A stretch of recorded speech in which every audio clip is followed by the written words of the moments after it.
costo para poder entrar al mercado, pero está materializado en ese proceso.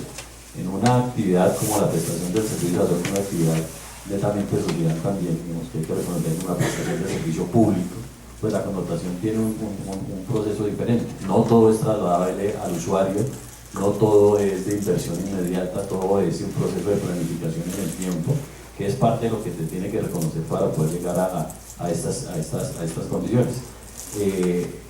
Yo creo que el país ya ha superado mucho a nivel de administraciones municipales esa condición del miedo de aumentar tarifas, pero se aumentan a las condiciones reales del municipio, a la capacidad real del municipio.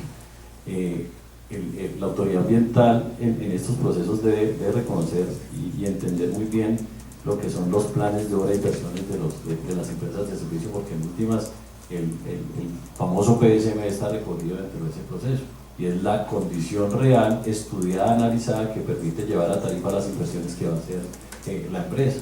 Pero desafortunadamente los procesos de formulación de los PSMs buscaron llevar a PSMs ideales, o sea, PSMs en donde la empresa de servicios inició presentando un documento de planificación, y se debe entender de eso que es un documento de planificación, y como documento de planificación tiene que tener la posibilidad de actualizarse las veces que sean necesarias en condición a cómo se comporta el territorio. Esa es la primera condición, pero digamos, en muchas ese proceso no se ha entendido de esa manera. Es un documento de planificación que se vence, ¿no? Un instrumento de planificación no se vence, se actualiza, y ese es un elemento que uno la verdad no entiende cómo se interpreta dentro de ese proceso. Segundo, la autoridad, claro, presionó algunas autoridades en función de presentar un plan de saneamiento que a los 10 años que está formulado tenga la planta, según no me sirve. Pues obviamente el consultor y la empresa lo hizo, pero pues al segundo año ya estaba quedado otro proceso porque no era un plan de saneamiento real. Entonces, un plan de saneamiento ideal que implica tener a los 2 años un infractor ante la autoridad ambiental, un incremento de una tarifa que no se puede trasladar al usuario y no se debe trasladar al usuario, porque pues, es un proceso no ideal. Y entonces tenemos de una parte una autoridad ambiental haciendo su función de autoridad ambiental, porque tiene que hacerlo, pero bajo un fundamento de un esquema de planificación que no era el más acorde. Definitivamente sí debe ser un proceso de actualización permanente, obviamente acorde a las condiciones de cada municipio, acorde a las condiciones de inversión, acorde a las condiciones de saneamiento del municipio, acorde a las condiciones de la fuente superficial y acorde a las condiciones de los demás usuarios de esas cuencas en donde están presentes los municipios.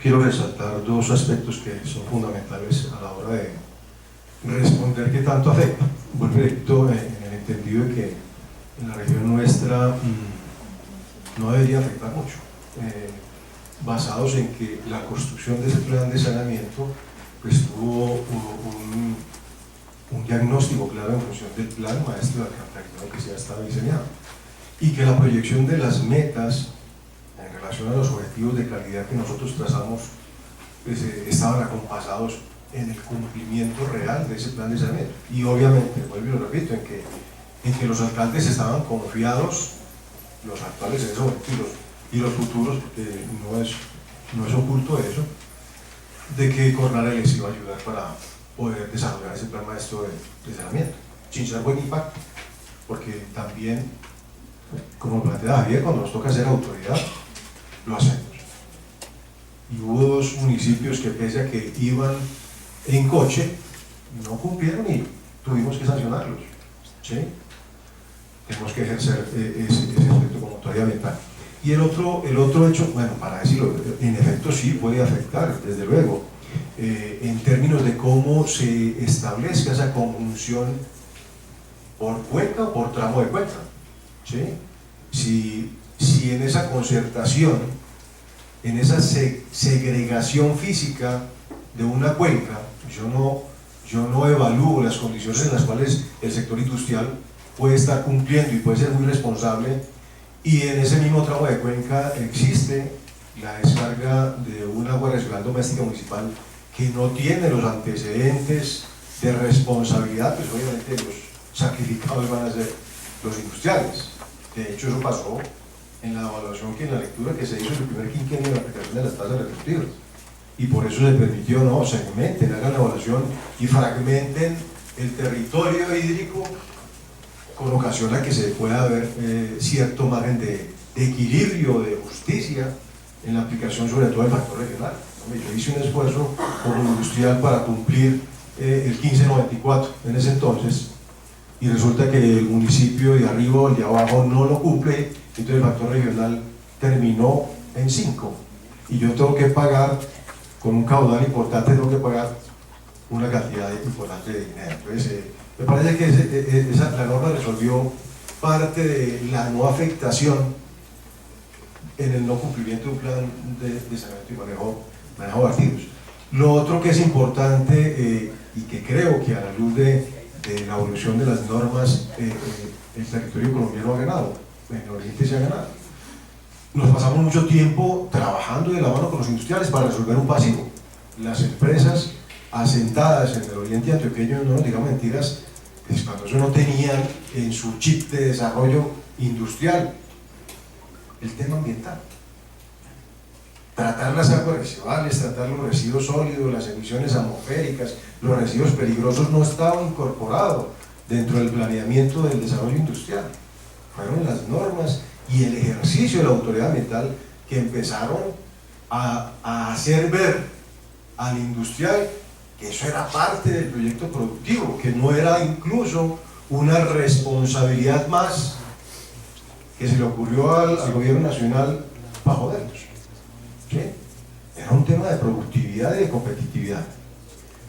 Una cuñita también, en el marco de ese entendimiento, nosotros hace ya algunos años, en un convenio con el ICONTEC, logramos que 32 empresas del Oriente Antioqueño se certificaran en sistema de gestión ambiental en la ISO 14001. ¿Sí? Eso es trabajar un poquito fuerte para después trabajar mejor. Si esas empresas tienen su certificado, su sistema de gestión ambiental montado, que solamente la vigilancia de la autoridad ambiental va a ser menor, sin duda, y ha resultado efectivo. Entonces resolvimos ese pasivo. Todas las empresas, que ya son muchas las empresas que están yendo al Oriente Antioqueño con ese proceso de saturación que existe en el Valle de Aburrá, pues la norma nos ayuda. Establecemos la confianza en su arribo, les damos toda la bienvenida, pero les decimos, señores, ustedes tienen que montar su práctica de tratamiento y que cumpla con estas normas. Toda empresa que en el Oriente Antioqueño se asiente, lleva su planta de tratamiento con una tecnología adecuada, o sea, ya ese pasivo ya se resuelve. Entonces el tema entre todos nos toca es para trabajar por el sector público, e incluso las empresas privadas nos están ayudando en eso. Empresas públicas de Medellín, Isagen, también hay que decir, Celsia. Bueno, eso es yo creo que es en el quinto punto que me estoy adelantando a las estrategias de gestión de recursos. Pero esto es un trabajo entre todos, en la medida en que nosotros, vuelvo y repito, entendamos que el recurso hídrico es un recurso para el desarrollo, entre todos trabajamos de la mano. Bien, antes de que nos adelantemos, pues todavía nos quedan 3 preguntas largas. Entonces, hay una que ya Lorena empezó a manejar, y es el tema de la información y la asimetría de la información. Seamos francos, o sea, primero, en Colombia hay muchos sistemas únicos, lo cual es una contradicción. ¿Sí? Eso es increíble, hay sistema único para todo. Y bueno, pero es la realidad que convivimos. Pero el problema es que eso, con base en esa información es que trabajamos. Entonces, ¿cómo realmente mejorar los sistemas y el intercambio de información con una frase mágica, confianza en la información también, y no desconfianza de quien reporta? Porque, o también pedir en miles cosas que al final lo único que hace es llenar 40 anaqueles o 40 terabytes y al final no se usa para nada. Entonces la información lo único que hace es complicar la vida y no hacer nada más. Entonces la pregunta es muy fácil: ¿cómo estamos en esa información hoy? ¿Cómo lo ven ustedes? ¿Y cómo realmente comenzamos a apostarle a un mejor estadio de la información hoy? No, es que es en serio. Yo trabajo en una corporación y cuando trabajaba en la corporación ya me están diciendo mentiras. Cuando trabajaba en el ministerio decían, no, las empresas yo dudo de la información. Y ahora que estoy en empresas de servicios públicos digo, no, las empresas están dando la información pero no les creo. ¿Sí? Confianza. Créanme, la asimetría de la información siempre va a existir. solo que en el tiempo lo que están haciendo las diferentes instituciones es disminuir esa simetría de información. Yo me quedo aterrada con toda la información que nosotros tenemos que reportar a las diferentes entes que tenemos que reportar. Alguna vez me puse a contar los formularios y en un año reporté 1450 formularios. Dice, pues la 165 ya no me alcanza mucho el tiempo. Y cuando uno empieza a mirar, son información que es repetitiva, que si se pudiera articular y se pudiera organizar. Y al final, ¿a qué conclusión llegué? No, es que lo que se está mandando son datos, no es información. Son dos cosas muy diferentes. Es importante articular los diferentes datos que vienen de las diferentes instituciones. Y créanme, revisándolos, la consistencia y la coherencia de los datos se ven a simple vista, cuando uno logra articular. Pero empezar también a creer que la información que estamos dando es la mejor. Yo como empresa de servicios públicos, yo tengo que dar la información que es, porque es que si no doy, me estoy quedando el cuchillo. Si yo doy información que no es, el día de mañana todavía viene también a completar, a revisar, y yo digo una cosa que no era, por dármelas de que iba a hacerlo, cuando venga y me revisen, pues piquis mortis, no cumplir, muerta. Entonces, nosotros al principio siempre tenemos que dar la información que es, porque es la única forma en que yo me puedo defender el día de mañana. Diciendo, mire, yo le di esta información, pero mire, pasó esto y esto y esto, aquí están las evidencias, y si se cumplió o no se cumplió, pero es de confianza. Y articular todos esos instrumentos, créanme, es que es demasiada información. Si no es para la corporación, es para el DAGMA, sabiendo que los son autoridades ambientales, pero como las dos tienen competencia, y por ejemplo en un solo río tengo tres, porque está el ministerio, está el DAGMA y está la corporación, y los tres me piden a mí cosas, y yo les digo, pero por Dios, el río es uno y el agua es la misma, articulémonos, pero no es posible porque es que este no se habla con el otro y el otro, bueno, diferentes poderes que existen en la región. Y yo creo que es hora de que miremos que el río es uno, que el agua es una, que el objetivo para todos es el mismo y que lo vemos de diferente manera, pero es para, al final el objetivo que queremos todos es el mismo. Y yo sí creo que es importante construir esas bases. Yo sí creo que es importante articularse, por ejemplo, ¿para qué me piden la información que yo le entrego al SWIFT? Métanse a su máquina. Pero me la piden 3, 4, 5, 6 veces. Diferentes entidades en el mismo año, y no miren, y es lo mismo pero al revés. Y yo decía, pero es que, o sea, se ve que no están articulados, y uno desde acá, ese desorden también genera problemas. Yo sí creo que de verdad deberíamos de hacer aunque sea un caso piloto. Yo sí propondría un caso piloto. Y por ejemplo, CONARE, que es tan juicioso y tan pilo, CONARE siempre ha sido pilo desde que yo estoy trabajando. Con CONARE empezamos a trabajar las cuentas ambientales del agua, estoy hablando del año 1995-1996, claro, imagínense, bastantes años atrás. También les ofrezco CAL. Nosotros le podemos dar la información y podemos construirla. Estoy seguro que con el director de la CBC y con el director de la DAGMA podríamos construir un muy buen modelo. O sea, yo creo que ejemplos demostrativos los podríamos hacer. Y yo creo que si trabajamos todos juntos en uno que veamos, mire cómo se trabajan todos juntos y logramos un objetivo, lo hacemos. Lo digo por la discusión interior de mi empresa, créanme, también hay ciertos poderes en los diferentes departamentos y ahorita hasta compartir la información y trabajar en equipo no es fácil, pero se logra si uno trabaja articuladamente. Yo hago esta población, hemos logrado trabajar nosotros en equipo. En el CARI ya tenemos al DAGMA y a la CBC trabajando juntos hombro a hombro, porque yo les digo, vea, esto es lo que yo puedo hacer. Si usted me pide esto, por ejemplo, le voy a hacer una cuña.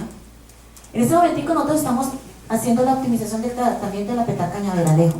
La Petar Cañaveralejo trata el 100% del agua de Cali, pero es un tratamiento primario avanzado, o sea que tenemos como el 40% de DO y como el 50-55% de suelos suspendidos, pero el 100% de todo el agua que se genera en el municipio de Cali. Y esa planta que inició operaciones en el año 2001, hoy hay que hacerle un overhaul. Ese overhaul nos está costando 83.224 millones de pesos. Ya tenemos el contrato, se firmó en diciembre del año pasado, el acta de inicio empezó ahorita en enero.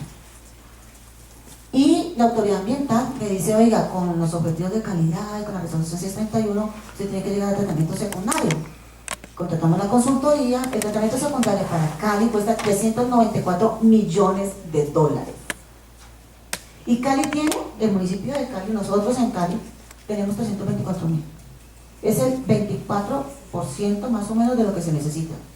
Pero si yo incluyo eso en tarifas La tarifa del servicio de alcantarillado se me sube 50%.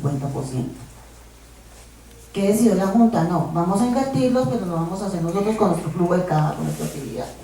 Pero no me pidan más. Entonces voy a la SCAR, venga, denme porcentaje de la tasa predial ambiental que usted tiene para sumar. Venga, Tagma, denme tasas retributivas. Municipio, ¿usted qué me da? No, ninguno. Y llevamos así 3 años, ¿aiga? Y con planeación municipal y con planeación nacional ayudándome, 3 años, y no hemos logrado el cierre. Todavía no tengo el cierre financiero. Tengo para el 35%. Tengo el CASI. No tengo más. Y si yo solita Cali son 394 millones de dólares. Y cuando los comparo con las cifras que dio el ministerio, ¿se acuerdan las cifras de esta mañana? ¿Cuánto era? 3.000 millones para PPA. APP. Eran 170.000 millones para colector de interventores y para 139. Y yo solita me llevo todo eso. Yo solita me lo duplico y lo triplico. Entonces, miren que los recursos son escasos y lograr los objetivos que queremos no se puede. Y por ejemplo, mi PSMB no tiene la fecha de tratamiento secundario en estos 10 años, porque lo que yo tengo que hacer primero es actualizar mi sistema de redes, porque mis redes ya están obsoletas, están viejas. Llevo 80 años operando el servicio de producción de calidad en Cali, entonces tengo unas redes que tengo que cambiar. Tengo problemas de conexiones cerradas y tengo más o menos el 40% de la red que está combinada y que tengo que preparar. Ese es mi PSMB. Y la optimización de la petada.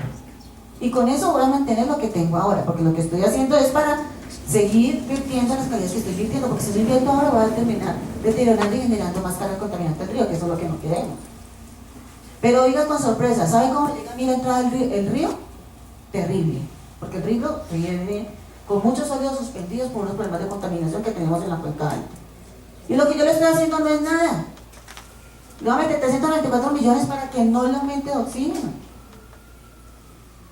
Entonces, esa sí sería la inversión más óptima. Eso es lo que necesita el río. Y es eso lo que yo quiero que empecemos y articulemos. ¿Qué es lo que necesita la cuenca? ¿Dónde se necesita? Porque no necesariamente la inversión que estamos pensando es la que realmente necesita el río. ¿Y cómo lo trabajamos? Y trabajamos todos conjuntamente. Solos, aislados, no lo vamos a lograr. Pero tenemos que empezar a compartir la información. Si yo le pido la información a la corporación, me toca meterla por derecho de petición porque por voluntad no me la da. Empezando por ahí. Entonces tenemos que empezar a construir confianza, crear esos modelos. Y de verdad que los invito, valdría la pena hacer un ejercicio piloto. Ver que sí se puede hacer, que trabajando todos sí se puede. Afortunadamente ya con Manizales ya lo están logrando, con Pereira ya lo están logrando, pero la plática del ministerio creo que se está acabando. Y entonces, ¿cómo lo vamos a hacer? ¿Y cuál va a ser el objetivo? ¿Y en qué tiempo? ¿Y en dónde? La plata no va a alcanzar. Y por vía tarifa no va a ser. Entonces tenemos que buscar en dónde priorizar y cómo hacerlo.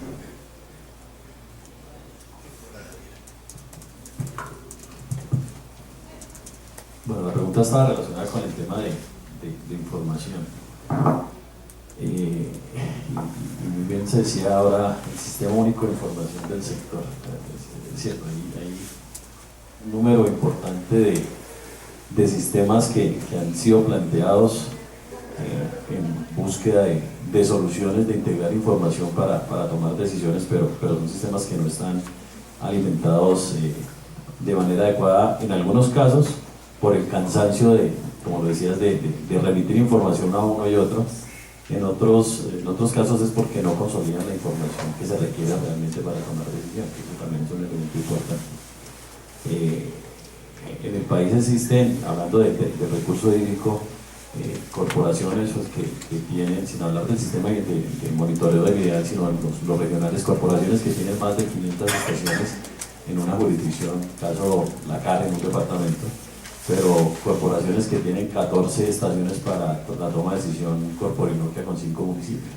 O sea, hay un tema de manejo de información de fuente también bastante complejo para poder generar esquemas de planificación del recurso, que es de lo que estamos hablando. Cuando retoma uno los datos del reciente Estudio Nacional del Agua y ve por ejemplo, un caso de hablar de 658.000 toneladas de EBO, y uno le dice al IDEAN, ¿y dónde salió esa información? No, fue presuntiva. Entonces fue presuntiva, pero está haciendo un proceso de monitoreo permanente. Entonces, eso quiere decir que estamos hablando de un elemento, o sea, no estamos centrando los esfuerzos reales para conocer nuestros recursos para poder tomar decisiones claras, porque si tenemos un esquema de monitoreo nacional y tenemos que llegar a condiciones presuntivas, pues hay algo que está pasando extraño en el proceso.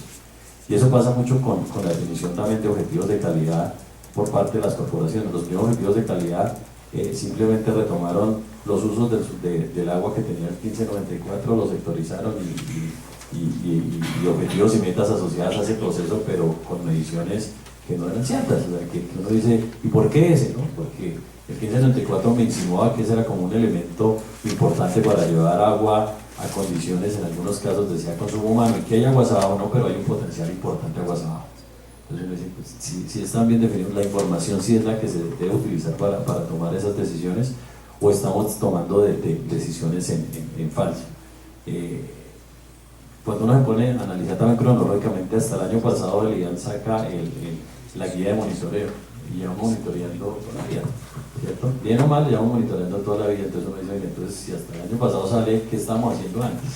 O sea, ¿estaba haciendo bien? ¿No se estaba haciendo bien? Es que son elementos a cuestionar sobre lo que hoy estamos manejando por información. En el orden nacional uno siempre termina, lo que en estos días decimos el dato. O sea, la petición que los nuevos directivos pues quieren tener al momento, porque miren que lo tiene uno acá y lo tiene ahí anotado, y empiezan a recurrir a los sistemas de información que tenemos que consolidar en el proceso y no tienen el famoso dato. Entonces uno dice, hay algo que está pasando dentro de este proceso que debe ordenarse, porque si sacara uno la listica que están marcando allá de conclusiones y pusiera los sistemas de información de orden nacional o que están amparados con las acciones que nosotros tenemos, el número es grande. Tenemos el CIRACHE, tenemos el SUI, tenemos en el caso nuestro el SINAS, todos los elementos que están dando dentro del proceso, los sistemas de información que tiene cada entidad al interior, y uno dice, pero hay algo de articulación que realmente se requiere. Como uno escucha al área de INTIC, y dice que el avance que se ha tenido sobre información del país es importantísimo, pero en el sector no se ve eso tan importante, y ustedes, digamos, como Andesco, que tienen un tema de comunicaciones muy ligado al proceso, escuchan, recuerdo en el último congreso de Andesco, todo lo que el ministro de las TIC mencionó como avances importantes en comunicación y en manejo de información. Y venga, pero el sector no tiene esa condición. El sector, me refiero acá que estamos montados ambiental y el sector de servicios, esa condición que está ya plasmada como que no es tan cierta como se está mencionando. Definitivamente hay un tema de la palabra que hoy se ha utilizado mucho, de articulación y de priorización. Digamos que generar el dato no es lo más importante, es qué es lo que yo requiero para planificar realmente este proceso. Si requiero conocer, volviendo al tema de recurso hídrico, las condiciones de recurso hídrico, pues centrémonos allá para ver qué es lo que espero, si ese tratamiento secundario de cáliz es para allá o para cuando es que lo necesito. ¿Sí? Si ese 631 que estamos hablando hace un rato, hay que guardarlo unos años porque no es el momento para cumplirlo, sino esperemos que el país evolucione en ese proceso y así lo sacamos cuando lo necesitemos, cuando el país esté preparado para ese proceso en este sector, etcétera. Digamos que es para poder tomar decisiones reales, procesos reales de planificación y procesos articulados de decisiones importantes para el país. Sin duda, en este mundo donde la informática prima sobre todos los procesos y nos lleva muchos kilómetros de ventaja, tener unas buenas bases de información, unos sistemas adecuados de información que permitan una interacción en tiempo real con los usuarios es fundamental. Nosotros hemos logrado avanzar en ese tema, y que nos ha permitido en este campo interactuar, vuelvo y repito, con una base confiable de información. Nosotros, por contarles algo, en el año 2016, cuando empezamos a construir los objetivos de calidad del 2026 y a trazar las metas 2017-2021, lo que hicimos, como cualquier médico, es hacerle una historia clínica a todos los usuarios.